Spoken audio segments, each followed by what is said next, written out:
নমস্কার বন্ধুরা, welcome to my YouTube channel career guidance India. বন্ধুরা, আজ আমরা কথা বলতে চলেছি এমভিজে মেডিকেল কলেজের সম্বন্ধে। আজকের এই ভিডিওটিতে আমরা এমভিজে মেডিকেল কলেজের সমস্ত বিষয় নিয়ে আলোচনা করব।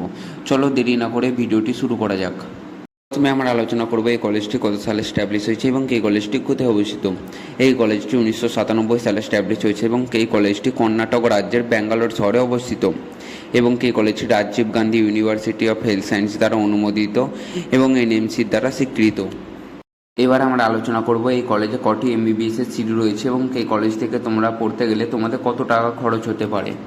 এই কলেজে 150টি এমবিবিএস এর সিট রয়েছে এবং তোমরা যদি এই কলেজ থেকে পড়তে চাও তোমাদের খরচ হবে পার ইয়ার্স 10,92,000 টাকা। এবং তোমরা যদি এই কলেজের হোস্টেলের দিকে দেখো, এই কলেজে বয়েজ এবং গার্লস দুটোরই হোস্টেলের ব্যবস্থা রয়েছে, যেখানে ফিস রয়েছে 2,10,000 টাকা পার ইয়ার্স।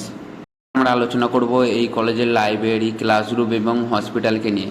তোমরা যদি এই কলেজের লাইব্রেরি দেখো, এখানে অনেক উন্নত মানের লাইব্রেরি রয়েছে, যেখানে অনেক বই সংরক্ষিত রয়েছে এবং অনেক উন্নত মানের ক্লাসরুম রয়েছে। এবং তোমরা যদি এই কলেজের হসপিটালের দিকে দেখো, এই কলেজের হসপিটাল অনেক উন্নত মানের, যেখানে 1200+ বেড রয়েছে।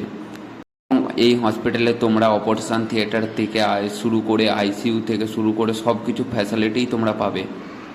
তোমরা যদি এই কলেজে অ্যাডমিশনের কথা ভেবে থাকো, তোমরা অ্যাডমিশন নিতে পারো এবং তোমরা যদি আমাদের থ্রুতে অ্যাডমিশন নিতে চাও, নিচে দেওয়া কন্ট্যাক্ট নাম্বারে কল বা এসএমএস করতে পারো।